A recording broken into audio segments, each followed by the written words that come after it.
Es griežos pie jums Latviešu zemnieku savienības, politiskās partijas un sabiedriskas organizācijas Latvijas laukas kameras vārdā. Izmantojot šo pasākumu, es aicinu visus atsaukties, kas ir pazaudējis naudu bankā Baltija.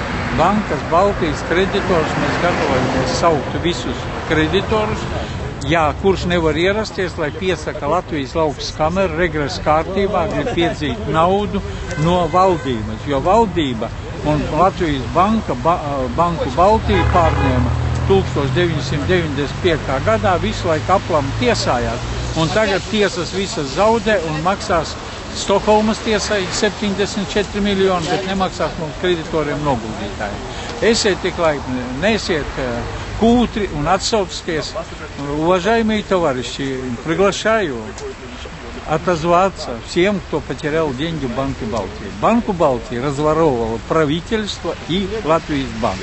25 мая 1995 года банк перенял правительство и назначил своего президента Улдиса Клауса, который где-то прячется в Америке.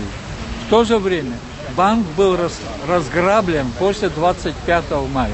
У банка было, не хватало латов, чтобы оплатить налоги, оплатить всякие другие. Но у них были другие деньги, у них была собственность, которую распродали ликвидаторы, а нам, кредиторам, ничего не отдают.